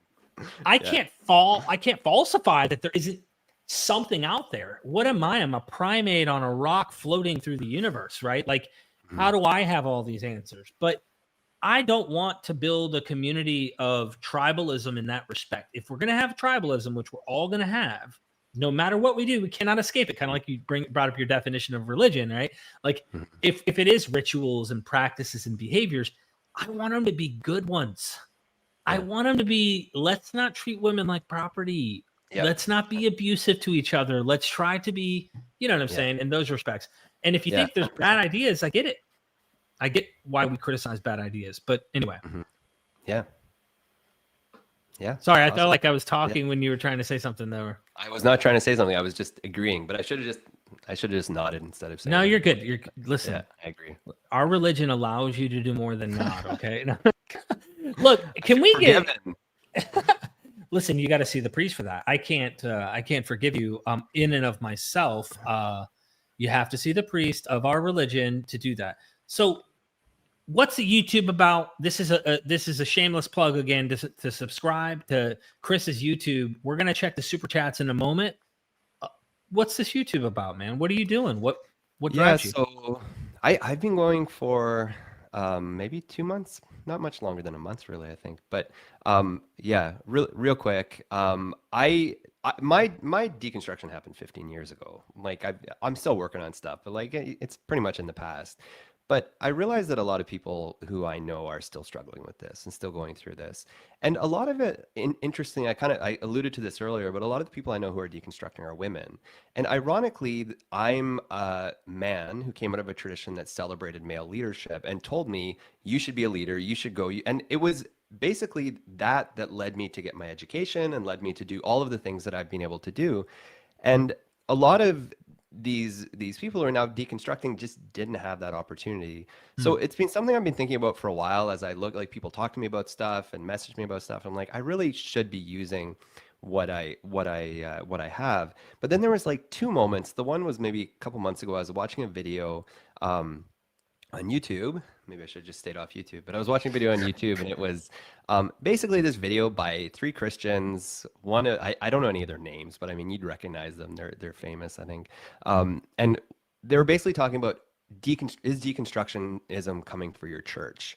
Here's how you can prepare. And I watched about 20 minutes, and it was just about how, you know, Satan is coming and you need to, you know, gird up your loins and get ready to confront this enemy that's within and lurking. And I was like, holy shit, the people I know who are deconstructing are not choosing this. They are really like painfully being dragged into this. And that was kind of like one moment where I was like, I just need to start saying something, because this is really ridiculous that deconstructionism can be painted through this lens of like, you're just doing it, you know, for yourself or because you want to attack the church. Like the church has attacked, like the church has attacked. Yeah, that's an attack. Like to say that somebody who's struggling with their faith is just out to get you, like that's an attack. So that was one thing. The second thing, I got to say it, Wes Huff. I watched the Wes Huff interview on Rogan, and I was screaming, and I was like, tell us about it. Yeah. Oh, and I did make a video about it at the time, and then I actually had to stop thinking about it because it causes me too much anxiety. But I just like, it's like lies, you know, like as somebody who's trained in biblical scholarship, to hear things like, well, the famous one that I know you've taken apart was the idea of the Isaiah scroll of Qumran was the same as, you know, the Leningrad Codex. But for me as a New Testament scholar, it was much more about like the dating of the Gospel of John, and we can be so certain, and all of these things just came right from the church fathers and like right from the apostles, and we have that, like, oh, it makes me so mad. So I had done a few shorts up to that point. I was playing around with YouTube. But that was about whatever that was a month ago is really when I started. Like, I'm doing this, and I'm I'm not messing around anymore. So yeah, I'm the Lord thankful led for me you, here, I man. guess you could say. Yeah. Yeah, I'm thankful. Another teammate on the field, if you will, who's combating just dishonest tactics and just misinformation. That's really it. It boils down to that. I mean, look, I just did an interview day before yesterday, where I recorded with, I dropped the interview with Dr. James McGrath. Yeah. Well, he's a PhD. He's also a Christian. Yeah. But notice what he fights for. Notice what he's doing. Like, he's so just doing his best, right? He's doing his best to do it. Now, I don't agree with everything, his conclusions, right? But like, I respect him. I love learning from him. And at the end of the day, I don't see him as he's an enemy in the field of these ideas. He's a great guy, and he doesn't want to harm anyone. So there's so much good stuff there. Let's get to super chats if that's cool with you. And then I want to refresh this thing. I'm excited to see how many subscribers that we've got. Listen, while you have the chance, subscribe to Chris. I hope you will. Go check him out. I mean, he's saying the Gospels aren't eyewitnesses, all this good stuff. So Pure Life said, when you see the Ottoman Empire return, believe. Okay, I will. Okay. I don't know if that's a belief in a Christian God I'm looking for, but I'll watch for it. Well, if they have a sword at my throat, I'm going to probably become an Ottoman, whatever their religion is at that time. There you go. I lived in Greece for a while, and they didn't like the Turks very much. So I was living in the remains of that legacy. So got it. Pure Life again, because we already had Joshua Bowen point out you never were paid to say this kind of stuff. That's crazy. Yes. When you die, if you find yourself in hell, remember to ask Jesus to save you. It's too late. It's too late at that point. He might save you. No, like you had your chance. Yeah, exactly right. No, I'll tell you like this. Like I'm taking the super chat literally serious to say this, which I don't think this is even. Oh, you think it's somebody? Okay. No, I think this is a real Christian who really believes this that wrote this super chat. Okay. I'm going to say this, and I mean this. I think that I'm speaking for you too, Chris.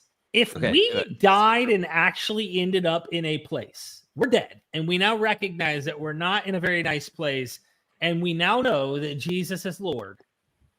I hope that you trust that we would be consciously not dumb enough to not try to plead for him to let us in. I mean, clearly, I'll give you another example.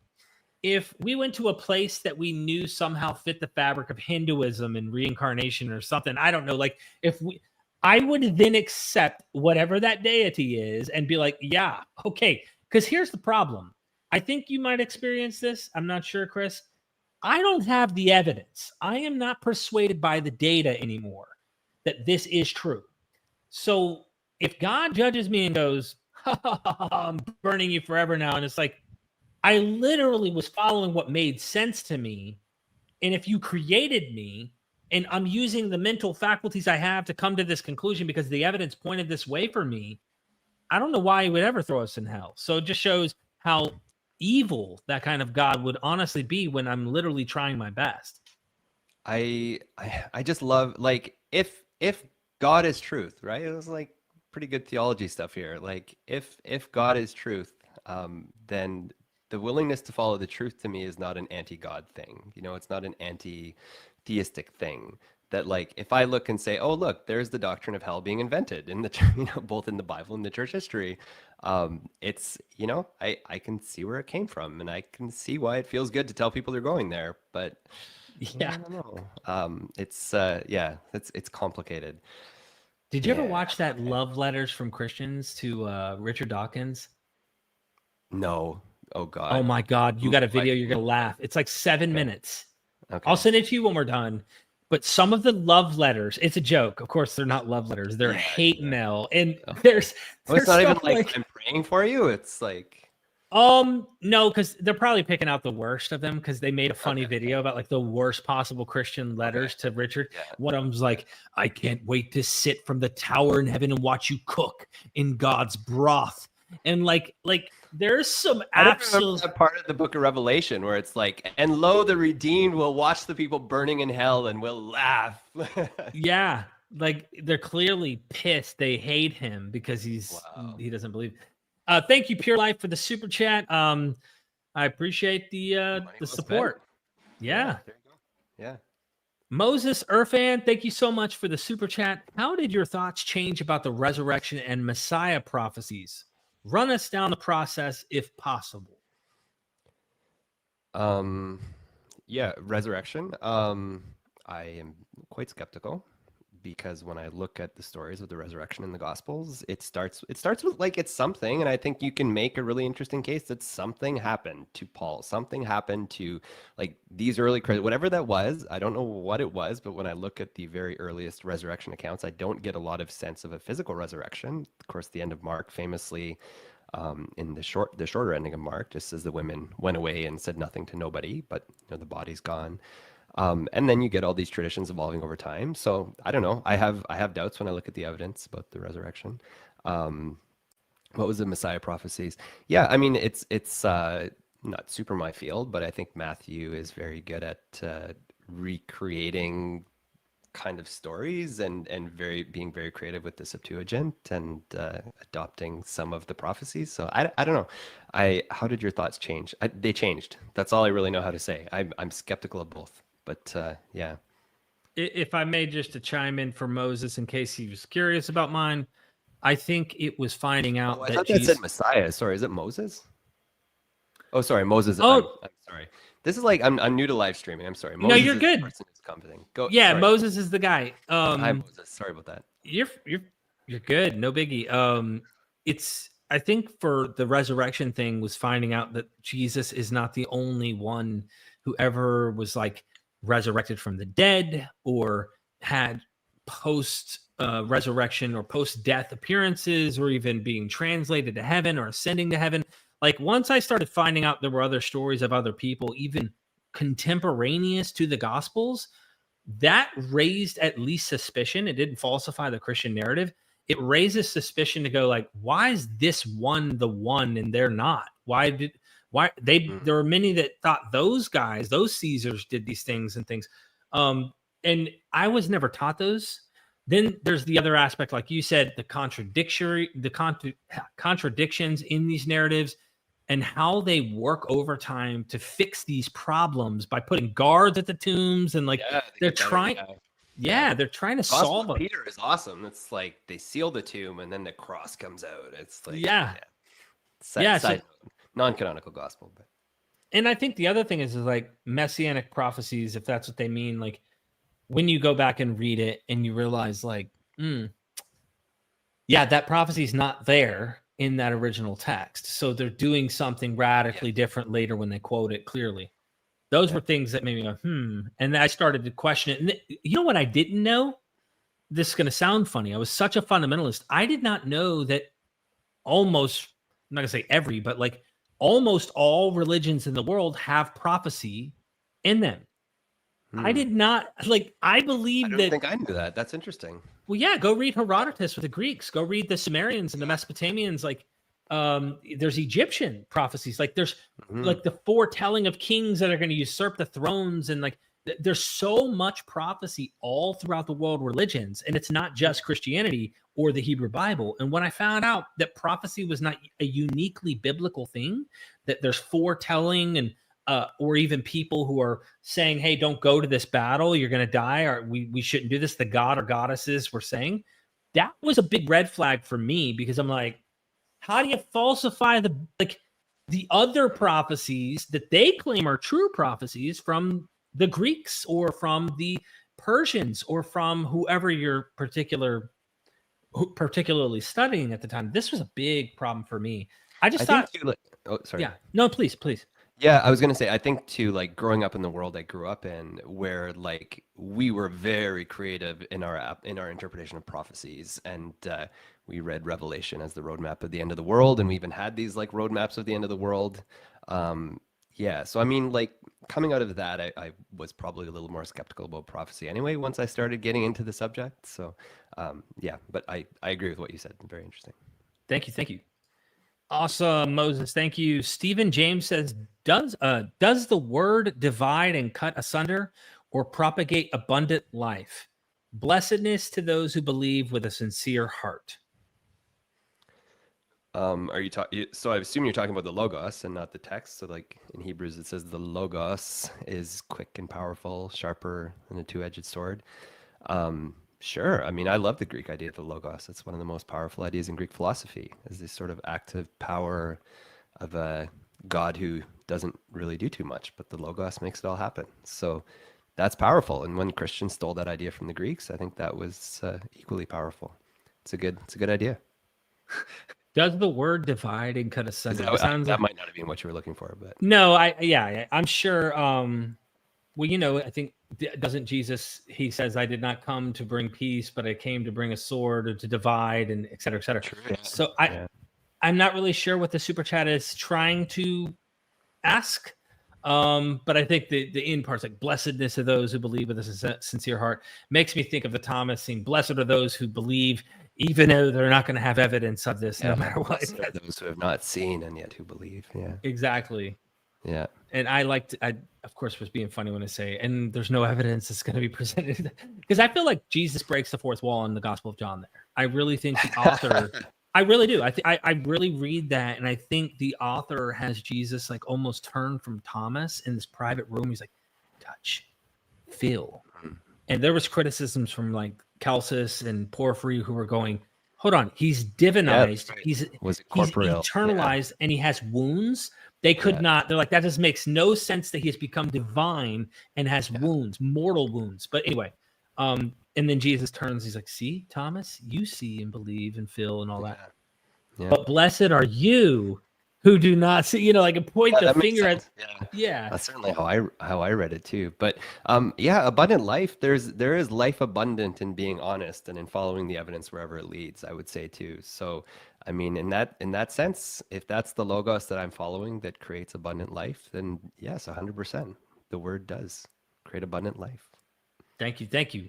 Callan M, thanks for the super. Hoping wake up didn't lead to shunning and family. Yeah, that's a good question. I didn't ask you before we ended up finishing this. Was how did your family take it? I mean, I think I was really angry at first, and that was hard on them.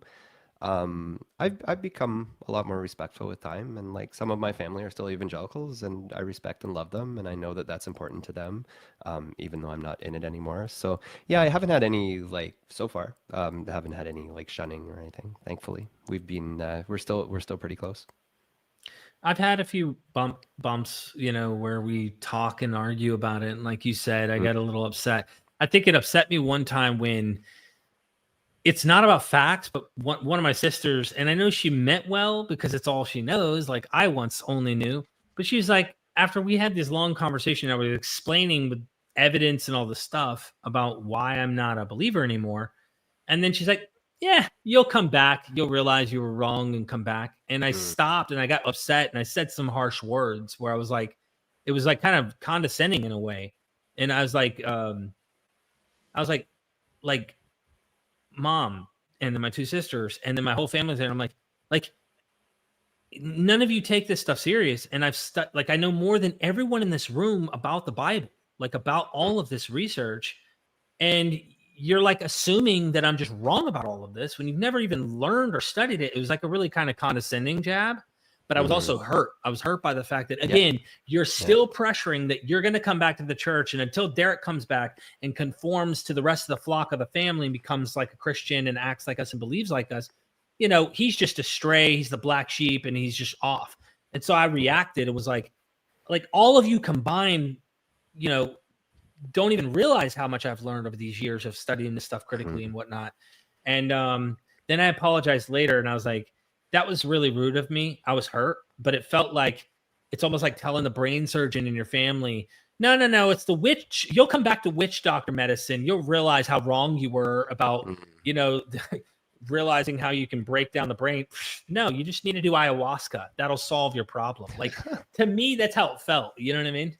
Yeah. It's like, I think hopefully it came from a place of love, though, you know, that they really fervently believe that that's what's happening and that, you know, trying to make sense of it. And I don't know, I was probably more harsh than I needed to be when I was deconstructing, because I would poke things and I'd be like, oh, why about this? What about this? And eventually I had to be like, this is for you. It's not for me. You know, it's and even with my channel, like I'm not really interested in convincing evangelicals they're not true. Like that's not really my goal. Like I want people who are deconstructing and questioning to know that like what you're going through is, you know, that it's reasonable and there's light at the other end of the tunnel. Like those are the people I'd rather talk to. So it's I mean, it's like some people, I don't want to say people need this, but maybe some people do, you know, maybe it's just it's for them. It's not for me. I like it. Great answer. Epiphytic lichen, forgive me. Rest in peace, Genesis P. Orage. I don't know what that means. I don't either. I'm so sorry you sent a 10 and I'm not familiar. Does anyone in the chat know who that is? Please help me out. Okay, hold on. Epiphytic, you're here. Kip Davis. Kip kills me. Now that look, I get rubbed sideways when when I hear some of the crap coming from some of the apologists. Okay, I'm waiting for Epiphytic because I feel really guilty about your super chat and not knowing who this is. So please, and I hope I'm pronouncing that properly. Please help me in, fill me in on who this is. Forgive me for not knowing either. I'm sticking around here. Epiphytic lichen. Huh? Yeah. Is that how you say it? Is that how you pronounce it? Okay. Okay. Like the moss lichen? Yeah, they said it's okay. No one knows. Oh, okay. I feel bad. Now I feel bad. You sent $10 and I feel like we let you down. I'm sorry. Forgive me. All right. Doc Pluroma. Sorry, go ahead. No, they don't have anything like that on YouTube. Yeah. Thank you, Doc Pluroma, for the super and being a member of the channel for a long time.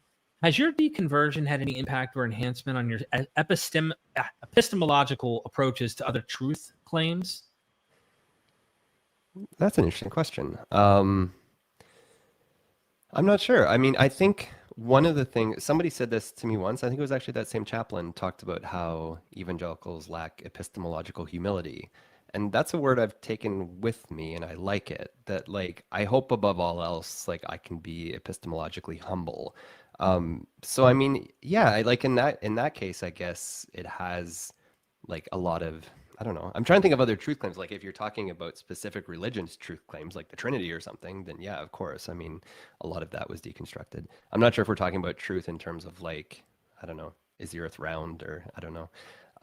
But yeah, I think the attitude that I brought towards learning and following the evidence where it actually leads has certainly paid dividends and you know, rippled through other parts of my life too, including I believe in evolution now. That's important. You know, isn't that crazy? Like that's like one of the, I think that radically changes how we kind of viewed a lot of things about life and our own existence.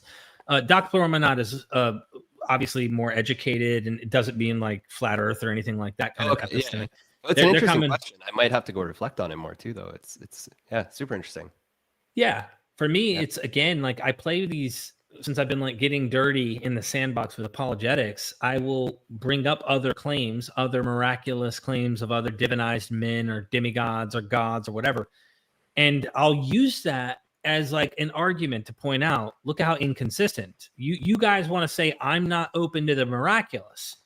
Truly I am, but I don't hold my breath again with God, right? I'm not holding my breath thinking that it is a real thing. I don't think, oh, miracles are occurring on an everyday basis. Does that mean that if a miracle happened in front of me or I actually witnessed something, and I'm going to use the word biblical miracle, meaning like, I'm not talking about I found my car keys or like someone's, you know, had this medical condition that over a month or two in the hospital, they now got better. I'm talking dude's arms missing, dude's arms there. Dead person, dead for 3-4 days, dead person alive. Like, and we know clinically they were dead, not in the ancient world where they had no way to know whether or not there's still some pulse or something or brain is still on. I'm talking miracle, biblical proportion. I'm open to that happening. If I saw it, it would persuade me that my epistemology was off. But I also say to those who say, you're not open to it, Derek, and go, you're not either. Because as soon as I bring any other ones that aren't your dogma, you're just as atheistic as I am. And so get out of my face with that. If I tell you somebody found golden plates in the like in the state of New York, how's that going to go across? You know, they're going to go, oh, they're charlatans and they're liars. That's why that's fresh in my head. You did a video on that, didn't you? Yeah, with McGrath. And I've got a lineup of academics who are responding to the same video. They're all critical scholars giving their own flavor reactions to that entire clip with Sean McDowell and William Lane Craig. So that's awesome. Anyway, thank you so much. All right, we got to listen. We have to. Here we go. We're about to check the subscribers. So I need to do a countdown to give everybody an opportunity to enter into the kingdom before the end actually occurs. As I said earlier, did you see my banner for you? No. Well, I think I did. But I didn't. Subscribe but he loves you. Is that me? Like I love you or God? Yeah, loves you. I do. Yes. Said subscribe to Chris to avoid eternal torment and burning and pain, but he loves you. Of course, Yeah. you know, I'm funny I do. comedian guy. All right. 10, 9, 8, 7, 6, 5, 4, 3, 2. That's still small voice, you know? 1, 0.8, 0.7. No, I'm just kidding. All right, let's do it. Here we go. Come on, we got to hit 2. We got to hit 2. We got to hit 2, fam. Come on. Hit the 2. All right, wrapping up, final lesson. What are your words of wisdom while we try to hit 2 here? Words of wisdom. Words of wisdom, Chris. I don't know. Well, this has been very deconstruction-y. So, like, I guess I would say to somebody deconstructing to trust yourself. And I'm trying to think of like a nice bow to wrap around it. But I mean, it's normal. It's like if you're going through deconstruction and questioning a box that you've been given that isn't true, yeah, like that's a pretty normal human thing to go through. So it's yeah, it's just a process. It takes time. Or if you want to adopt the Catholic language about the dark night of the soul, it's equally special and could be sacred too. So, yeah, that was a random thought on deconstructing. But I don't know. I mean, there's freedom and there's freedom, there's truth, there's freedom and truth, there's truth and freedom. I don't know. There's like being able to actually follow the evidence where it leads is actually really fantastic and makes the world a lot more interesting, and it makes the Bible a lot more interesting. I agree. Yeah. Let's see. Did we hit it? Please. Yeah, baby. Oh, that's awesome. Thank you so much, Okay. everybody. That's amazing. Awesome. We hit our goal. Honestly, man, it's been fantastic. I'm glad we made this happen. I had to reschedule tonight's stream for Friday. We're doing a Dr. Kip Davis actually started a GoFundMe. He's got a lot going on. There's a lot of stuff in his life that's happening right now, but he's trying to get the right equipment to keep doing what he's trying to do with YouTube and bringing you the best of the best. Tomorrow, I'm trying to think of what I have while I have everybody watching live. Tomorrow, I'm actually going to be doing a recording with Phil Halper. He's like more into philosophy. He's the philosopher thinker, if you will, that joined Alex O'Connor when they went against the Connecals, the father-son apologist. I don't know. Did you see that, Chris? I didn't see. I mean, I've seen a lot of their stuff. I didn't actually see Alex O'Connor's response to it. Okay. Well, I'm interviewing him on, I think we're dealing specifically with animal suffering, but how that's a problem for pretty much for Christian worldview. So, yeah, I got a lot of stuff coming. Any final words? I don't think so. Thank you. I really appreciate what you're doing with MythVision. And I mean, okay, two things. I am in awe of how much you know, because I watch you interview these scholars and hold your own on a lot of different disciplines.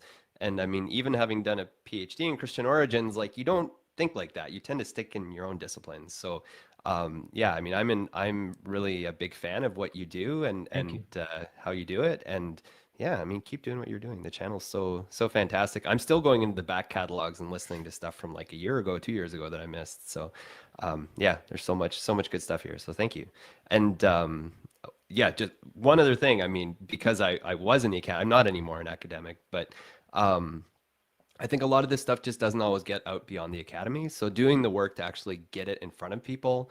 And when people do hear biblical scholars, often if it's evangelicals funding it, it's going to be very specific type of biblical scholarship. So there's something really special about what you're doing here, and that it's like open and you're actually bringing really good biblical scholars and getting them in front of people. So I think it's fantastic. I'm a huge fan. Hey, thank you, man. Look, when I started this, it was passion. It wasn't to do this as a full-time job. And then when COVID hit and I got laid off, I was noticing monetization on YouTube was getting there. I applied for unemployment for my first time in my life, and it took 7 or 8 months for them to finally get back to me, because it was everyone in America was struggling when that all went down. And then I just went to the crowds and was like, look, you can help me do this and keep doing this, but do this a lot more and a lot more hard, like go hard with it. And I get a lot of people who go, you're a freaking machine. How do you do this? And I'll tell you, dude, I breathe this. I'm talking I get off. Yeah, dude, when I get off, I'm talking to the wife, and me and Ryan are sitting there and we're watching a show, And if the show's not that important, I'll go, is it cool if I read this article? Like I'm like in bed just reading and then like texting or trying to now get active in my Discord that it's been around for a while, but I just now started being more active in the Discord. And so anyway, if you want to help, the least you can do is like the videos, like Chris's videos. When you watch his channel, it'll get YouTube notices when there are likes. So as soon as a video drops, turn it on. If you got to put mute in the background and let it play on the TV because you don't have time to watch right now, it's better than opening the video and then closing the video. There's so much. So if you have a really good fan base, Chris, as your channel grows and stuff, and I'm teaching also our viewers, like open it, like it, share it, comment. You're going to help that channel grow. You're going to help this video get attention. And anyway, I really appreciate you, man. Awesome. Yeah, right back at you. Thank you so much. Thank you. Ladies and gentlemen, never, ever forget, we are MythVision. Son, do you want to know what the truth is? After this, there's no turning back. You take the blue pill and you wake up in your bed and believe whatever you want to. You take the red pill and you stay in Wonderland. And I show you just how deep the rabbit hole goes. Remember, all I'm offering is the truth. Nothing more.